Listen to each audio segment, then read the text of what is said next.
Hi guys, and welcome to Alice Coral Photography. Now we're doing a bit of a different video today because I wanted to show you that you can make your own home studio using very cheap or even free equipment when you go on places like eBay, Facebook Marketplace and a few other of those sites. So what I have been doing the last few weeks is trying to see which equipment I can get a hold of for next to nothing to see if I can actually build my own studio again from when I started out 10 years ago.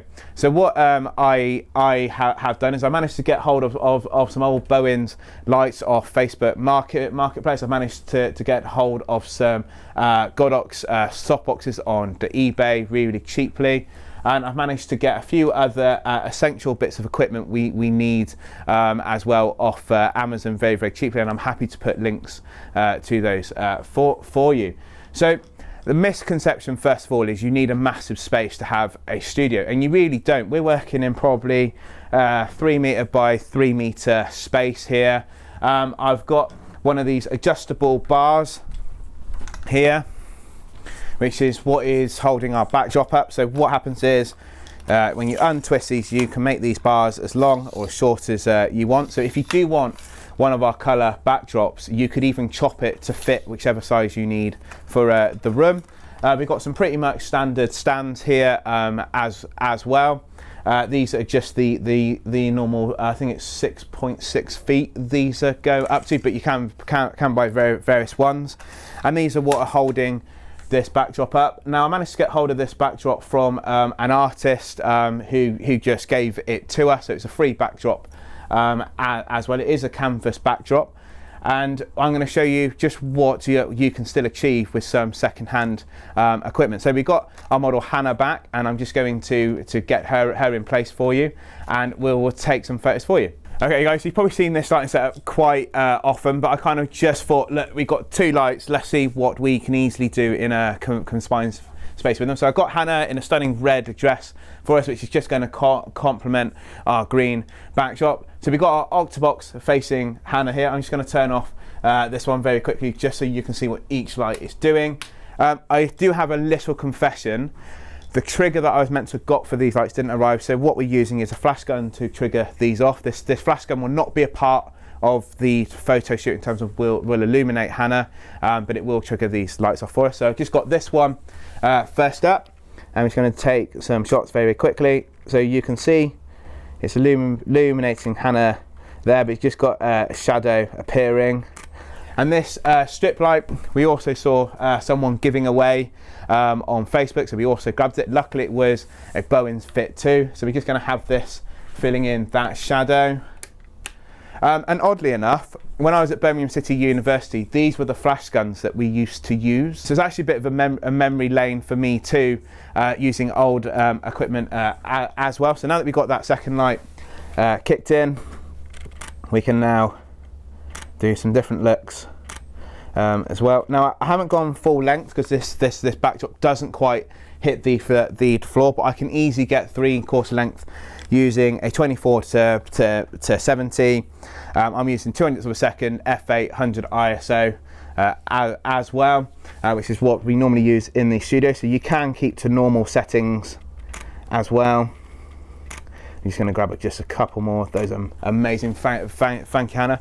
Now the reason for picking these over maybe LED lighting is one, I don't think they are as consistent. They are a lot more expensive too, and you're still getting great results with these old lights, and you're still getting the same studio effect, same studio quality as you are with current studio lights if you've seen us in past videos. So there's no reason when you're starting out to start buying the best equipment. Build it up. You know, you may actually find these were free on another Facebook site, and it saves you buying expensive studio lights until you've actually started mastering them and understanding what you actually want to be building with your studio, because you may find you may not want strip lights, you may want other lighting modifiers, but whilst equipment is either free or very cheap, try it out when you are starting out.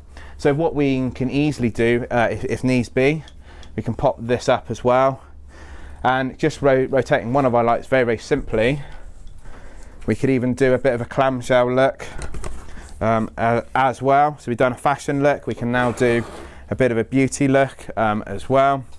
So I'm going to pop that down a little bit lower. And again, I'm only working within a very, very tight space here. Just going to rotate that up. There we go, and it's going to have this there. Now again, we got quite a small, a low ceiling, sorry. So I'm also working at constraints of maybe a normal living room, spare bedroom, maybe a garage as well. So I'm working into all your constraints. So what if we do a couple of shots now? Let's just see. Might need to move that main light over. No, we seem to be doing okay. And we can easily just achieve the same effects as well. And, oh, sorry, I might have missed that last one. Now, even though I have been suggesting finding 2 lights, you don't always need to be having 2 lights. You may only find one for certain. It's amazing what you can do with 1 light. So let's take this light out for a second. So we do some Rembrandt lighting as well. Let's keep it back there. Can I get you slightly turned towards it if that's all right? Actually, do you want me doing it the other side? Yeah. So Hannah has got a favourite side, so we will go to that side there, and we can just grab some more lovely portraits here as well. Here we go. Having some there, and I've got a little bit of honesty for you. Filming this video was the first time I've actually used these. I checked that they worked, but I didn't do any lighting checks or anything. I really wanted to keep this as original as I can for you. Chris, could you pass me a white reflector if that's all right? So even if you only have one light, I'm going to ask Chris just to step in very, very quickly because you can go to hobby crafting general stores and you can grab white foam board like so to act as a fill light. So Chris, would you mind standing here for me if that's all right? So again, if you've got a partner or someone who can maybe hold a reflector for you, you can easily start creating 2 light setups but only having 1 light here as well, creating similar results. So I hope this little video has inspired you to just get out there and give studio lighting a go. You don't need the best equipment, you don't need the biggest of spaces, you just need a light, a backdrop, some basic sets of equipment, which I'll put all of the links in for you. Check out Facebook Marketplace, check out eBay, check out all these sale sites for deals, second-hand equipment, and see what you can achieve in your first ever studio. Thank you so much for watching. Please consider liking and subscribing. Thank you, Hannah, for taking part, and I'll see you all in the next one.